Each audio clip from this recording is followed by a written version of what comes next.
אוקיי. וממשל זה וכולי, פירוש זה.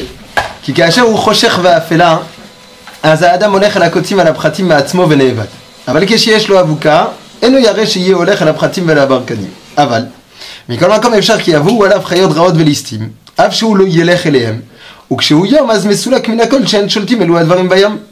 וכן האדם שהוא בעולם הגשמי החשוך ואינו שכלי. לכך האדם מצד עצמו הולך על הרע שאינו יודע לשמור עצמו. וכאשר הוא אוחז במצוות התורה, שמצוות התורה נקראו נר, ונותנת מציאות לאדם ושומרת אותו מן הרע, אשר הוא מפאת האדם עצמו, כמו זה שיש בידו אבוקה שהוא נשמר מן הפחתים והברקנים שלא ילך לשם מצד עצמו. אבל האבוקה אינה מצלת אותו מן הפגעים הרודפים אחריו, ודבר זה נקרא הצלה, וכן אין בכוח המצווה להציל אותו מפגעים הרודפים אחריו. אבל כאשר עוסק בתורה, דבר זה נקרא אור, והאור הוא יום, כמו שנאמר, ויקרא השם לאור יום. וכמו שביום לא נמצאו המזיקים שאינם שולטים רק בלילה, כך כאשר עוסק בתורה, יש לו אור שאין נמצא בו המזיקים הרודפים אחרי האדם, והתורה מצלת אותו מן הפגעים אשר רודפים אחר האדם, להפסיד אותו. ואמר שעדיין אינו יודע באיזה דרך מהלך. כי אף שיש לו... Donc ce qui est très intéressant ici dans le Maharal, la première chose qu'il te dit, c'est qu'il dit qu'il y a trois niveaux. Il y a un premier niveau qui est où l'homme lui-même s'amène des malheurs à lui-même par le fait qu'il aille, qu'il marche vers le malheur. Premier niveau.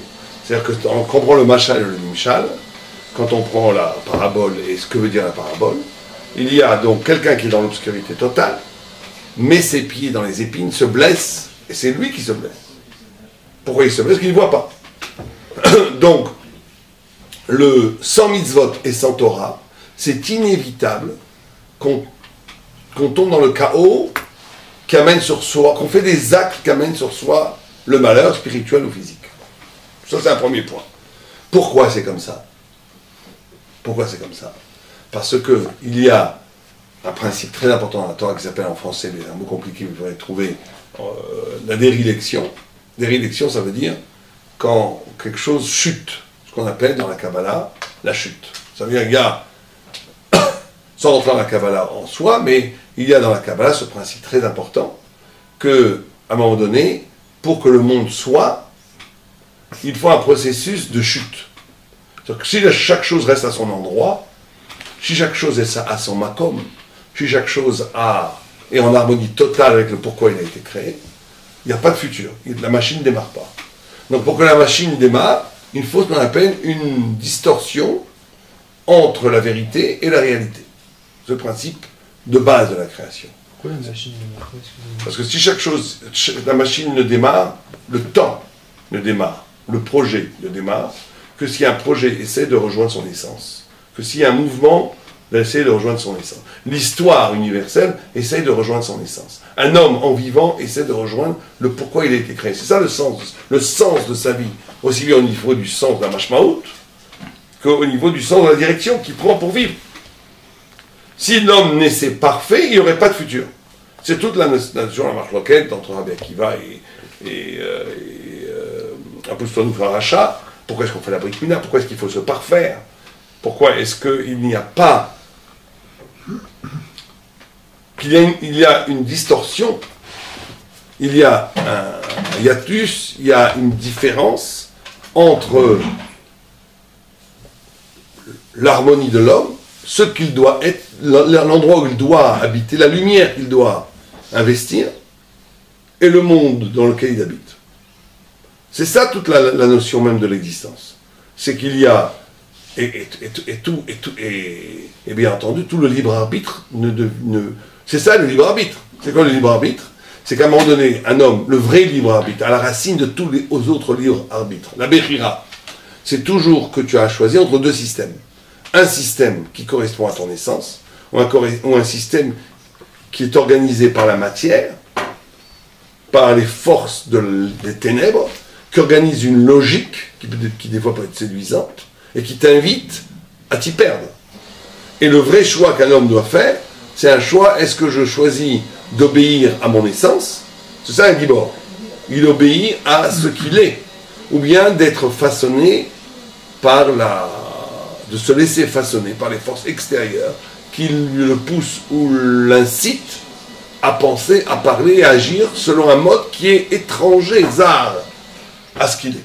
C'est ça la liberté. C'est ces mêmes forces qui font vivre en même temps. Comment? C'est ces mêmes forces qui permettent l'existence en même Mais bien entendu, parce qu'il n'y aurait pas de vie sans ça. Ça veut dire que c'est toute la grande soulia du Chomer et de la Tzura, comme dont le Maral parle tout le temps, ce qu'il appelle la Tzura Mouvdelet, la forme séparée, qu'il y a en chaque chose, et surtout en chacun d'entre nous, ce qu'on appelle la Tzura.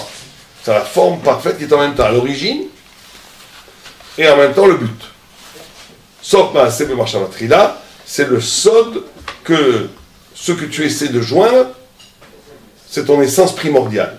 Alors, il se passe, c'est pas notre sujet, je ne veux pas trop m'étendre là-dessus, il se passe un phénomène tout à fait intéressant, c'est que le grand sadique, il dépasse son essence primordiale.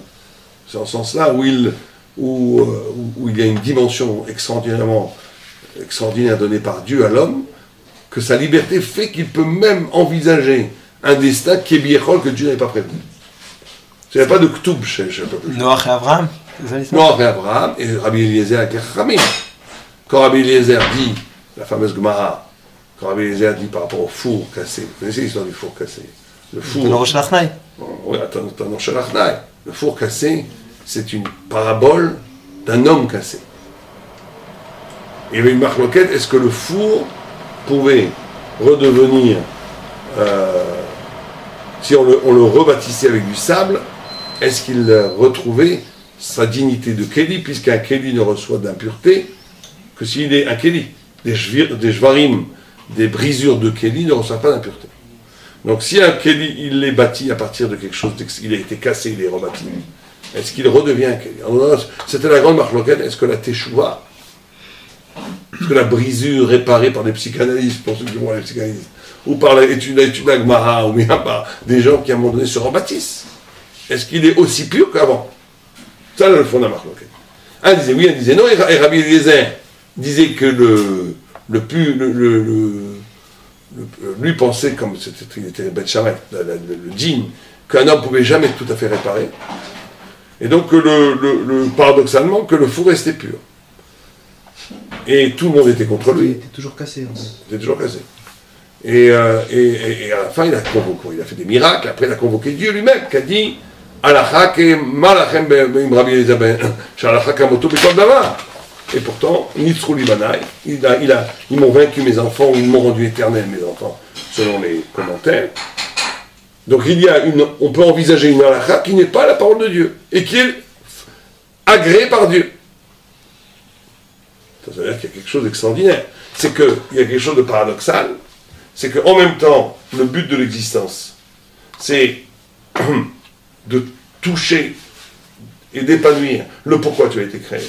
Mais à un moment donné, comme ce but de l'existence passe par la liberté va générer un surplus d'être qui, Kébiechol, n'était pas, ça veut dire quoi, pas prévu par Dieu? C'est pas prévu dans les choukim spirituels, mais c'est prévu que tu as une possibilité de liberté, de rebâtir une dimension de toi-même qui est supérieure à ce qui était prévu pour toi. Ça, c'est le très grand sadique, c'est ce qu'aiment les Hasidim, ce que le José de Lublin a appris au Yehudi Akadosh. Le Yehudi Akadosh, il est arrivé voir le José de Lublin, il a dit, moi, j'ai tout fait, j'ai fait tout mon tikkun, donc j'ai plus rien à faire, on va partir au ciel. Il a assis, il prend une pipe, il a fumé avec lui la pipe, il a dit, je vais t'ouvrir un nouvel ofek, un nouvel horizon. Et il a compris par des sourires, par des remez, toute une nouvelle dimension qu'il pouvait. C'est vrai qu'il avait fini un cycle. Mais l'homme étant méhod, l'anagramme de Adam c'est méhod, ça veut dire qu'il est toujours l'excès, il est toujours plus. Mais en tous les cas, ce qui nous intéresse à nous ici dans le Maral, c'est l'idée qu'il y a trois niveaux. Il y a un premier niveau où l'homme est dans la matière. C'est quoi l'homme est dans la matière? C'est qu'il n'est pas du tout dans la Tzora. Il n'est pas du tout, il est complètement déconnecté malheureusement de son être. C'est un être dévasté. Enfin, beaucoup d'êtres qui nous entourent sont des êtres dévastés. Des gens qui sont complètement à côté de la plaque quant à l'élection de l'extraordinaire génialité que Dieu a mis en eux. Ça peut être le Chiloni, bien entendu, qui ne fait pas la Torah. Ça peut être le Haridi qui n'a plus d'ambition spirituelle pour lui-même. Qui dit, moi, de toute façon, je suis un raté, je suis un minable. Ou bien ça peut être même celui qui croit qu'il réussit, mais qui est complètement à côté de la vérité de lui-même. Mais en tous les cas, toutes ces catégories humaines qui nous concernent à nous, chacun peut avoir ce problème, c'est vivre une vie qui est façonnée par des forces extérieures. Quand tu vis une vie qui est façonnée, tu rentres dans ce qu'on appelle l'absurde, le yush, dans l'absurde n'ayant pas de loi, alors tes actes, tes paroles et tes pensées vont te mener à des catastrophes, à des petites ou grandes catastrophes. Contrairement aux animaux. Les animaux, eux, qui n'ont pas de futur, puisqu'ils n'ont pas de tsura, ils vivent en harmonie parfaite avec ce qu'ils sont. C'est pour ça que certains pensées de Goy considèrent que le summum, c'est la vie végétale, animale. Ils voient dans l'oiseau, dans le dauphin. Vous connaissez, il y a un livre qui s'appelait Jonathan, j'ai oublié le nom. Comment quelqu'un rêvait de voler comme un oiseau. C'était ça le but, être dans l'harmonie de la nature des choses. Beaucoup de pensées extrêmes orientales sont comme ça, où le but de l'homme, c'est anéantir sa singularité pour être dans l'harmonie totale de la matière. Mais ça, c'est pas du tout juif. Je comprends pourquoi on est régi par l'absurde si on suit que les lois. Oh, c'est ça qu'il faut expliquer. Parce que quand un homme, il est créé, son essence correspond à la nature, c'est pas absurde. Puisque son essence correspond à la nature. Donc il peut arriver, un animal peut être en harmonie avec la nature, il est toujours en harmonie avec la nature, pratiquement. Il est chalem, quoi. Il est chalem. Il n'a pas besoin de bris de mila. C'est pour ça qu'un animal, d'ailleurs, on ne l'habille pas. Il n'y a pas de sniout chez les animaux. Ça ne nous choque pas de voir des animaux nus. Pourquoi? Parce que la sniout, c'est la conscience de l'imperfection. Adam Arishon et Chava, avant de faire la faute, ils étaient parfaits. Quand ils ont fauté, ils sont devenus imparfaits, ils se sont couverts. Donc c'est la conscience d'une imperfection. Et c'est parce que tu as la conscience de l'imperfection qu'un jour tu pourras arriver à la perfection. Quelqu'un qui n'a plus de sniout, quelqu'un qui va tout nu dehors, mais tout nu, il n'y a plus de sniout, c'est pas qu'une sniout corporelle. Quand quelqu'un il parle, il s'exprime en disant ce que je vous dis c'est tout, c'est parfait. Qu'il n'a pas cette. C'est comme dit le Ochot Tzaddik, il me dit une phrase merveilleuse, il dit j'ai jamais rencontré un Baïchan qui n'était pas Chacham, un Chacham qui n'était pas Baïchan. Il dit j'ai jamais rencontré un homme qui n'avait pas cette qualité de la honte et qui ne soit pas intelligent. La honte produit l'intelligence. Donc vous voyez, je ne sais pas si vous avez remarqué, quand des gens se taisent, qui vous écoutent dans les cours, c'est très rigolo, je ne sais pas, on blesse personne, mais c'est tout à fait rigolo. Quand les gens ils se taisent, quand ils vous écoutent, il y a cette pudeur, ils ont l'air très intelligents. Ils commencent à dire un truc, c'est une idiotie, ils n'ont rien compris, c'est une idiotie totale. C'est comme ça, parce que dès que tu affirmes, tu es dans l'idiotie, si ce n'est pas de la Torah. Et même quand tu as fait la Torah, faire attention de tout le temps qu'il y a une vibration dans ton discours qui dit je dis ce que j'ai compris, mais il faut bien comprendre qu'il y a des choses infiniment plus grandes à comprendre ici. Cette posture d'être ouvert vers l'infini, signifiance, pouvoir de la signifiance de la Torah, c'est ce qui permet, ce qui donne une crédibilité, une légitimité à ta parole. Mais si quelqu'un, même à Talmid Chacham, il te dit, voilà, je vais vous dire la définition de ce que c'est, un point c'est tout. Il sait pas, il n'a rien compris. C'est-à-dire qu'il est passé à côté de la dynamique infinie. Donc, c'est pour ça que, comme l'homme participe dans son essence à l'infini, quand il est régi et qu'il s'adapte à un cadre existentiel qui est matière, il y a une distorsion totale qui est une absurdité pour lui. Et donc il se blesse. Alors de nos jours, on voit que, parlant du niveau de sniout qui est en train de ne pas aller en montant. Et donc, est-ce que les gens sont de plus en plus en train de prendre conscience de leur imperfection? Au contraire. Ils ont plus confiance, alors qu'au contraire, on devrait dire que normalement, de nos jours, ils sont de plus en plus conscients que c'est une catastrophe qui a reconstruit. Le manque de sniout est accompagné aujourd'hui d'une idéologie et d'une pensée soi-disant, qui se dit pensée, qui essaie de réduire le sens au monde. C'est ça la grande discussion. Regarde, bon, je ne vais pas rentrer du tout dans l'actualité, mais ce qui se passe dans l'histoire aujourd'hui actuelle, c'est ça. Est-ce qu'il y a, quand on dit la liberté d'expression et tous ces trucs-là, qu'ils essaient de défendre, aussi fanatiques que les autres, sans vouloir faire de scandale, ils sont aussi fanatiques que les autres. Mais eux, ils sont moins. C'est vrai qu'ils ne tuent pas de façon aussi directe, mais ils sont aussi fanatiques que les autres. Ce fanatisme, il est quoi? C'est de dire, il n'y a que nous, il n'y a que ce que je vois, il n'y a que la société telle qu'elle est élaborée à partir de nous, Tout le reste, c'est des bondieuseries qu'il faut combattre.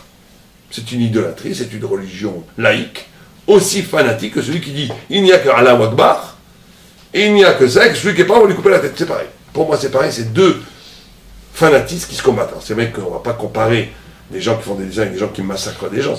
Au niveau de l'individu, c'est 1000 fois pire, mais au niveau de l'idéologie, il n'y a pas de différence.